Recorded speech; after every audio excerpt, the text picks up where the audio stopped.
Hello student, देखिए इस video में हम पढ़ेंगे मैट्रिक्स। देखिए जब भी हम मैट्रिसेज या मैट्रिक्स का बात करें तो दोनों एक ही है। मैट्रिक्स का प्लूरल फॉर्म क्या है? मैट्रिसेज है। तो देखिए सबसे पहले हम डेफिनेशन को देखेंगे।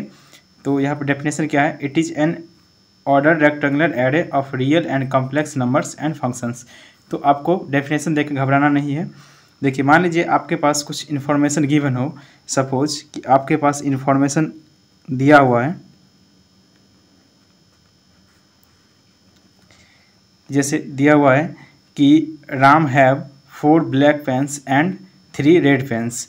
तो आप इसको कैसे लिखिएगा कि Ram has 3 black pens and 4 red pens लिखा हो। इसी प्रकार और भी दिया हो इन्फॉर्मेशन, जैसे Shyam has 2 black pens and 5 red pens.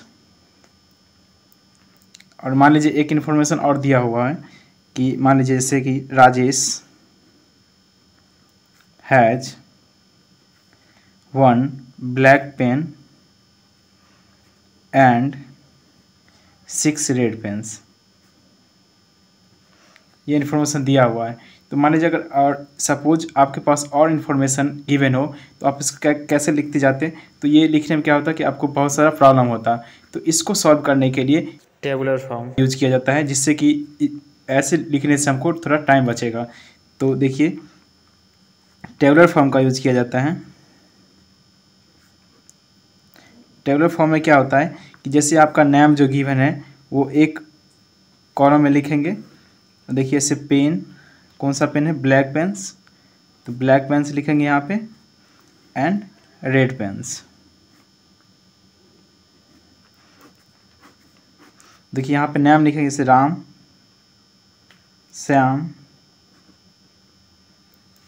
And Rajesh दिया हुआ है। कितना है इसके पास ब्लैक पेन्स? 3, श्याम के पास 2 एंड राजेश के पास 1। और रेड पेन कितना है? 4, 5 एंड 6 रिस्पेक्टिवली दिया हुआ है। तो क्या हुआ, इससे हमारा जो इन्फॉर्मेशन था उसको लिखने में हमको थोड़ा सुविधा हुआ टेबुलर फॉर्म से।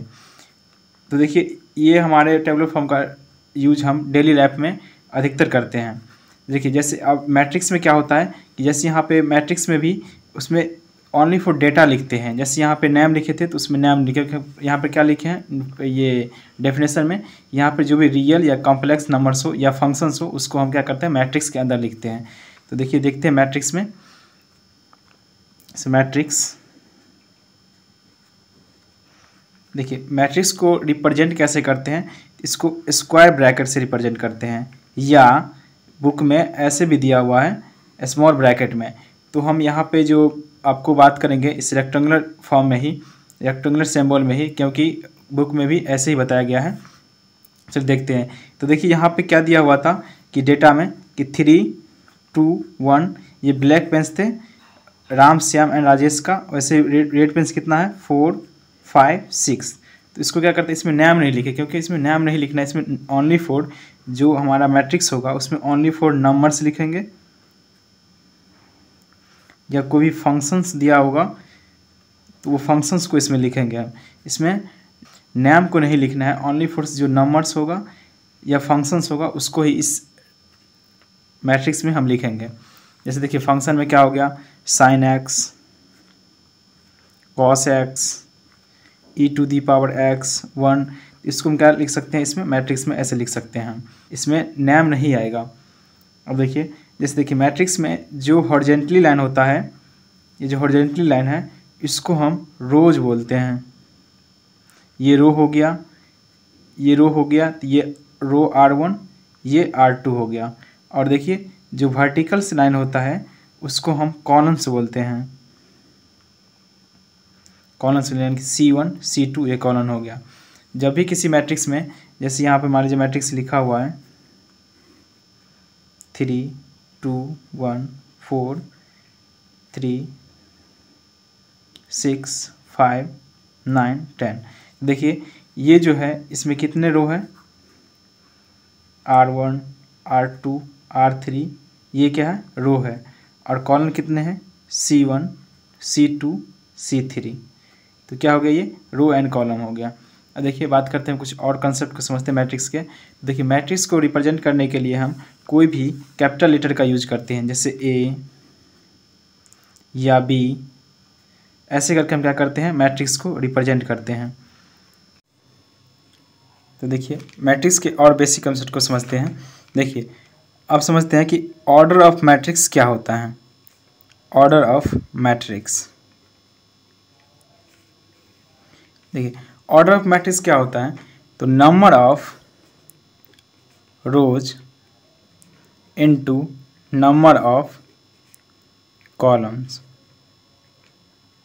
यानी कि मान लीजिए किसी मैट्रिक्स में अगर n रोज है और m कॉलम्स है, तो उसका ऑर्डर क्या होगा, m/n या m cross n, sorry n cross m पढ़ते हैं। देखिए जैसे कोई मैट्रिक्स गिवन है, उसमें एलिमेंट है 1 2 5 6 4 3 9 10 15 16 20 19, ये एलिमेंट गिवन है। देखिए इसमें कितने रोज हैं, R1 R2 R3 R4, और कॉलम्स कितने हैं, C1 C2 C3। देखिए तो इसमें कितने रो हैं, 4, कॉलम्स कितने हैं, 3। तो इस मैट्रिक्स का ऑर्डर क्या होगा, 4/3 या 4 क्रॉस 3। देखिए ये आप इसको मल्टीप्लाई करके 12 नहीं बोलेंगे, क्योंकि इसका ये जो ऑर्डर है ये मल्टीप्लाई के नहीं होता है, यानी कि 12 नहीं होगा, ये आंसर गलत हो जाएगा। इसका ऑर्डर होगा 4/3। हाँ, अगर आपसे पूछे कि इस मैट्रिक्स में एलिमेंट्स कितने होंगे, यानी कि नंबर ऑफ एलिमेंट्स, तो जब एलिमेंट्स पूछे तो 4 क्रॉस 3 कितना होगा, 12। तो एलिमेंट्स कितने होंगे, 12 होंगे, बट इसका ऑर्डर क्या होगा, 4/3 ही होगा। इतना तक क्लियर हुआ। जैसे पे यहाँ पे बोला हमने कि नंबर ऑफ एलिमेंट्स कितने होंगे, 12 होंगे। अब समझते हैं कि मैट्रिक्स में एलिमेंट क्या होता है, यानी कि elements of matrix, elements of matrix. तो देखिए मैट्रिक्स के एलिमेंट को रिप्रेजेंट करने के लिए स्मॉल a इसके फुट पे i, j से करते हैं, यानी कि इसको रिप्रेजेंट स्मॉल a और ये i और j इसके फुट पे लिखते हैं। यानी कि यहाँ i क्या शो करते हैं यहाँ पे कि विच रो, यानी कि ये जो है किस एलिमेंट मैट्रिक्स के किस रो में है, और j क्या रिप्रेजेंट करता है, विच कॉलम, यानी कि मैट्रिक्स के किस कॉलम में एलिमेंट है। देखिए जैसे मान लीजिए कि यहाँ पे एक मैट्रिक्स गिवन है, ये 1 2 5 6 4 3 9 10 15 16 20 19 गिवन है। देखिए आपने कभी देखा होगा कि A12 = 4 दिया रहता है। इसका क्या मतलब होता है, इसका मतलब होता है कि जो ये 4 एलिमेंट है मैट्रिक्स के फर्स्ट रो और सेकेंड कॉलम में है। ऐसे सिमिलरली A32 लिखा रहता है 5, इसका क्या मतलब है कि ये जो 5 एलिमेंट जो है वो मैट्रिक्स के थर्ड रो और सेकेंड कॉलम में है। जैसे यहाँ पर मान लीजिए कि अगर पूछे कि यहाँ पे 3 है, 3 का पोजीशन क्या होगा इस मैट्रिक्स में, वो बताएं। तो ये अगर फाइंड करने का पोजीशन इसका फाइंड करना होगा इस मैट्रिक्स में, तो क्या होगा इसका, तो कितने रो है, 1 2 3 4, यानी कि R1 R2 R3 और R4, 4 रो है। कॉलम कितने हैं, C1 C2 and C3, 3 column है, 4 रो है। अब देखना है कि किस रो में है, तो 1 2 ये सेकेंड रो में है, अब कॉलम कौन सा है इसका, सेकेंड कॉलम में, तो इसका एलिमेंट का पोजीशन क्या होगा, A22, यानी कि सेकेंड कॉलम सेकेंड रो और सेकेंड कॉलम में है ये एलिमेंट 3। तो इस पे कई सारा क्वेश्चन पूछा जाता है कि एलिमेंट किस पोजीशन पे है वो दिखाना है, या आपको पोजीशन दिया रहेगा आपको उस मैट्रिक्स को बनाकर दिखाना है। तो इस टाइप के क्वेश्चन कुछ पूछे जाते हैं। तो चलिए इसमें और कुछ कंसेप्ट को समझते हैं जैसे देख लीजिए, तो ये अगर मान लीजिए कि इसको बनाना है, एलिमेंट को लिखना है, तो कैसे लिखेंगे? In general form in matrix का R1 R2 R3 R4 C1 C2 C3 C4। तो क्या होगा? ये first row first column A1 1, first row second column A1 2, A1 3, first row fourth column क्या होगा? A1 4, इसी प्रकार A2 1। तो ये क्या होगा? मैट्रिक्स का एलिमेंट लिखे हैं इन जनरल फॉर्म। तो चलिए अब नेक्स्ट वीडियो में हम समझेंगे कि कितने प्रकार के मैट्रिक्स होते हैं, टाइप्स ऑफ मैट्रिक्स समझेंगे पूरा। चलिए मिलते हैं नेक्स्ट वीडियो में। Till then bye bye.